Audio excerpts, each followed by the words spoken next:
In the early 80s, cities of England were rioting. Protests were provoked by unpopular reforms of the new government that was making painful changes, hiding behind the prospect of future prosperity. The social fallout was very strong. In 1984, the United Kingdom has found itself on the verge of a civil war. The tension was caused by this woman, who earned her checkered reputation of an iron lady because of her stubbornness and determination. The tough measures that this government has had to introduce are the very minimum needed for us to win through. I will not change just to court popularity. English economy of that time resembled a leaky bucket.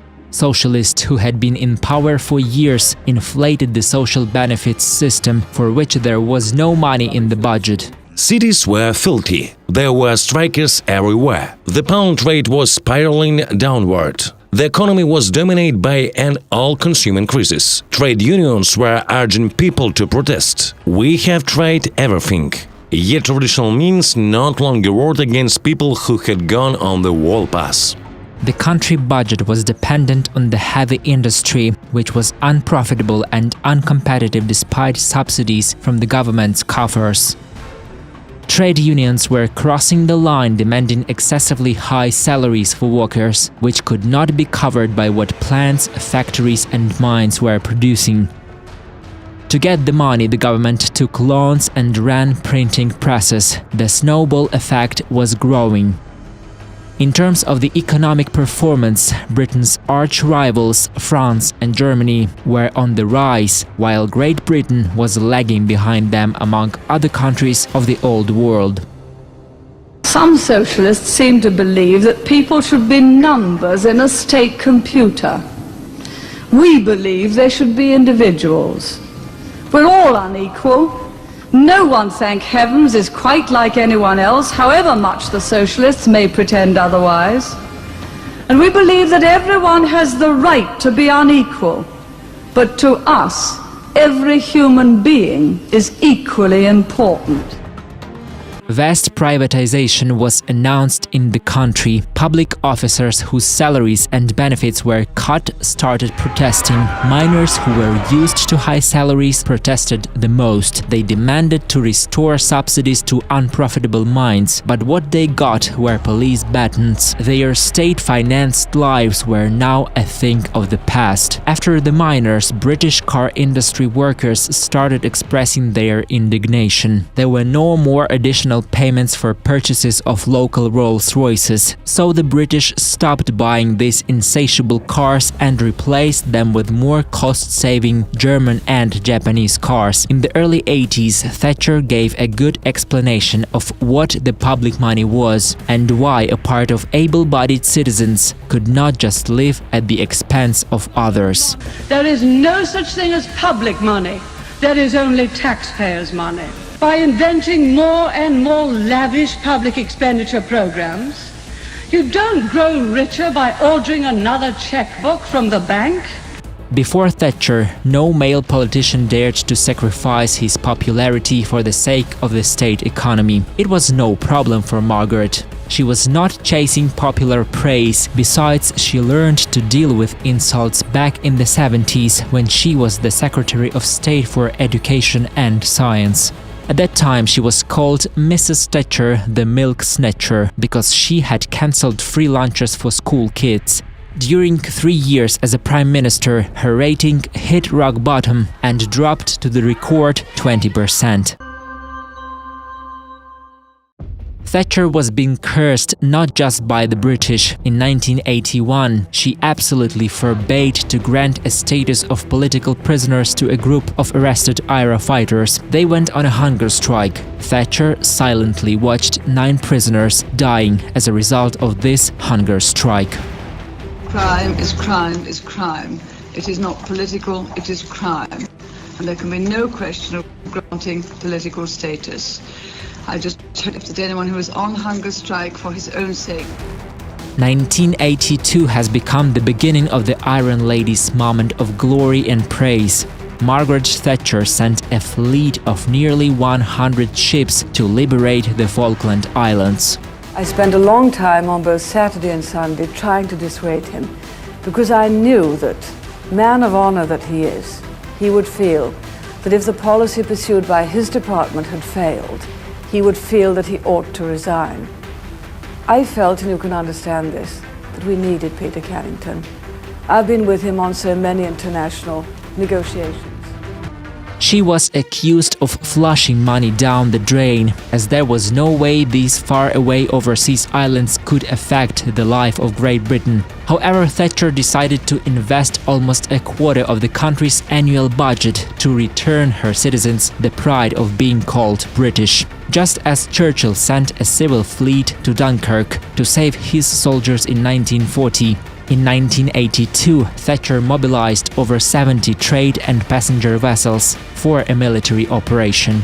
Her appearance on the artillery mount or in a tank wearing a headscarf was not so much a PR move, but a desire to try on a soldier's life. Thatcher spent a lot of time consulting with the military, yet she never interfered with the generals' work. All of this secured a prompt victory for the British. Argentina surrendered. The Iron Lady made no secret of her joy. And it's Great Britain. Marvelous forces, every single one of them. It's just been everyone together, and that's what matters. We knew what we had to do. Following the victory in the Falkland conflict, the Iron Lady's rating spiked to 80%. Even her political opponents were forced to restrain from criticizing her, as the population worshipped her. In 1984, she outsmarted organizers of the National Miners' Strike. With its coal reserves, the country experienced little, if any, effect of nearly 100 unprofitable mines being closed. This relieved the budget pressure considerably. In 1986, the IRA made an assassination attempt. Terrorists blew up the building where the Prime Minister was at the time. 5 people from her surroundings died. I realized it was a bomb. The chandelier was swinging wildly. We were covered with something like debris wave. We were lying under the rubble. Thatcher managed to survive by chance. At the time of the explosion, she was in the restroom. She was livid. She said we had to pray. We had to sink to our knees and say a prayer, and there could still be injured people left under the rubble. We prayed. I said a few words of the prayer and looked at her. She sat down on the bed, sank back against it and fell sound asleep for 2 or 3 hours. The danger of another assassination attempt did not stop her. Thatcher sent greetings to IRA extremists during her morning speech in frightened Brighton. It was first and foremost an inhuman, undiscriminating attempt to massacre innocent, unsuspecting men and women staying in Brighton for our Conservative Congress. Victory in the internal war, return of the Falkland Islands, an uncompromising stand in the matters of IRA terrorist attacks. For most British citizens, Thatcher became a hero, the second queen. And on top of that, the economy started growing after her unpopular reforms. She believed that focus on the financial sphere will lead to inevitable prosperity. She saw England as the bank of the whole world. Along with cuts of wasteful production, Thatcher drastically changed the game rules for businesses. She simplified stock exchange mechanisms and rules of the game for the bank sector. The big bank policy was like a door for the major world banks. At first American banks and then all other major international banks. And it worked out. We can see that London has become a global financial capital. Each of the steps highlighted the appropriateness of her nickname, the Iron Lady, which was given to her by Russians. In 1976, even before her time as Prime Minister, she called the Soviet Union a mad military machine that would have to be stopped by force sooner or later. The Soviet newspaper Red Star gave her a nickname Iron Lady in one of its articles. I stand before you tonight in my red star chiffon evening gown.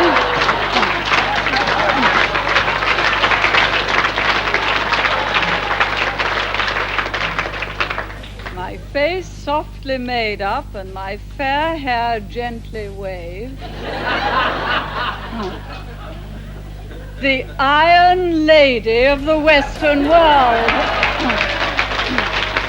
Yes, if that's how they wish to interpret my defense of values and freedoms fundamental to our way of life. Predictably, the United States became Britain's major ally in the war against the communist plague. Without even realizing it, the Iron Lady was making history. They both did not accept the Red ideology, and this was built a foundation for friendship with American President Ronald Reagan. He helped her a lot. No other world leader of that time supported Margaret Thatcher as the US President Ronald Reagan did. He was impressed by her strong character and the fact that she never had to search for words. We share so many of the same goals and a determination to achieve them, which you summed up so well, and alas, I cannot imitate this wonderful American English accent. And she could not, but like this determined politician who was perhaps the only person in the entire world trying to stop communist nastiness. Ronald Reagan was such a cheerful and invigorating presence that it was easy to forget what daunting historic tasks he set himself to restore the strength of the free world. Thatcher was among the first NATO country leaders to meet the last Secretary General of the Soviet Union. In 1984, Gorbachev arrived in London and then Downing Street at the head of Soviet delegation. Margaret Thatcher told him straight away that what she disliked the most was communism, as it did not presuppose freedom or welfare. I said I had completely different opinion, and we stopped talking during the lunch. Gorbachev even managed to get a compliment from the Iron Lady. And that if you took them right down, then you were at risk of a conventional and chemical war. He treated it as an unprecedented success and used every opportunity to show it off. She said a lot of things. It all ended up with us establishing good contact. What Gorbachev tried to sell as friendship was actually just business for Mrs. Thatcher. In her biography, she writes that nothing was wrong with Mr. Gorbachev but his wife. Her irony resulted from Raisa Maximovna's attempts to copy the image of the Iron Lady. On the one hand, Margaret helped to weaken and bury the Soviet Moloch. On the other hand, she avoided taking active steps in this regard. In 1990, Gorbachev invited Thatcher to see the Soviet Union with her own eyes. Apart from Moscow, she only visited Kyiv. Following the request of Mikhail Sergeyevich, she agreed to rein in independent people's deputies and convince them to abandon the idea of independent Ukraine. You are experiencing great events in the history of Soviet Union. You are moving from the totalitarian society to the society of free people, where everyone feels all the responsibility for this freedom. This is a very complicated challenge. The patriotic wing of the parliament wanted a more specific answer and therefore asked a more specific question. What can you say about the Ukrainian embassy in London? Embassies are only for countries that have a statehood. We do not have special relations with California or Quebec, for instance. All encouragements to remain part of the USSR disappeared in 6 months. In the winter of 1990, Margaret Thatcher resigned, and in a year Ukraine announced its departure from the USSR and declared its independence. Politics was not the only sphere that Margaret Thatcher was bright in. President François Mitterrand said she had eyes of Caligula and a smile of Marilyn Monroe. Over time, she has become a style icon. She selected her clothes for visit very carefully. For example, she would combine national colors in her clothing, as she did during her visit to Canada. Before visiting Poland, a friend of hers said that green was very popular among Poles, so she put on green clothes. Her clothes provoked more discussions than that of the Queen herself. During her first years in the office, her wardrobe included clothes in many colors made of silk and artificial fabric. This slightly girlish style was a little inappropriate for her. Over time, when she was almost 60, she started looking really royal-like. She looked even more royal than the Queen herself. It seemed like it was bothering her. She even turned some of her accessories into insignia of power. Thatcher was a woman of the mid-20th century. A purse was the main fashion accessory of the time. Mrs. Thatcher was always carrying one that reflected her professionalism. It could easily fit everything she needed. Black rectangular asprey was Margaret's companion for several years, in particular during her visits to the USA and meetings with Ronald Reagan.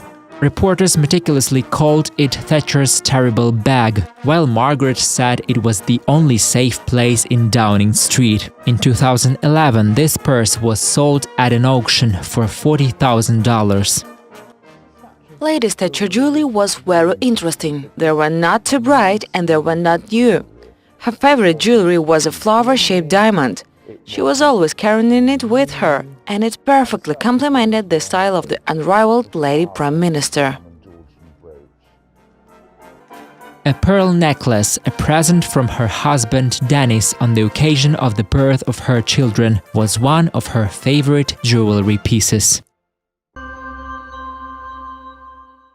Her days in the office were interrupted by the debates over Britain's accession to the European Union. She was against Brussels' rules and demanded better terms for Great Britain. It threatened to leave London outside the EU. The Conservative Party did not agree on this matter. Consequently, Thatcher lost the elections and retired in 1992. She gave people hope that Britain could have a successful economy, country and values. She gave hope that Britain could stand up to the world. And this was what mattered. She has become a living legend. By the end of her office, her influence on both the British and the global political world was incredible. Even though I was a member of rival Labour Party, I have pleasant memories. We have several business meetings with Margaret Thatcher. She was always very hospitable. She would sit in a chair, treat everyone to whiskey, and the conversation continued in an informal atmosphere. However, she was always a perfect socialite. Margaret Thatcher tried to spend the free time she now had with her husband Dennis and give her grandchildren what she could not give to her kids because of her career. When Margaret Thatcher was having a rest, she would take her shoes off, take a whiskey or soda and sit on the couch with her legs tucked up. She was a truly sociable person. At the beginning of the new millennium, her best friends started passing away. In 2003, it was her beloved husband, Dennis Thatcher, and in 2004, Ronald Reagan. At home, she tried to save Augusto Pinochet from extradition. Senator Pinochet was a staunch friend of Britain throughout the Falklands War. His reward from this government was to be held prisoner for 16 months. Now, in the meantime, his health has been broken, the reputation of our courts has been tarnished, and vast sums of public money have been squandered on a political vendetta. So, friends of Britain, be warned, the same thing would happen to you. In 2007, her former glory breaks through when Margaret personally opens the ceremony of erecting a monument to her in the parliament. The Queen awards her a title of Baroness. But she is already too weak. In April 2013, after an acute stroke, the heart of the 87-year-old Iron Lady gave up. The memorial service of the Baroness was held with all might and has cost the budget £6 million. Those who suffered from Thatcherite reforms were dancing by the posters saying which is dead. Despite the ambiguous assessment of her rule, Margaret Thatcher triumphed over the main enemy of every politician. She overcame oblivion and became a symbol of the 20th century Britain.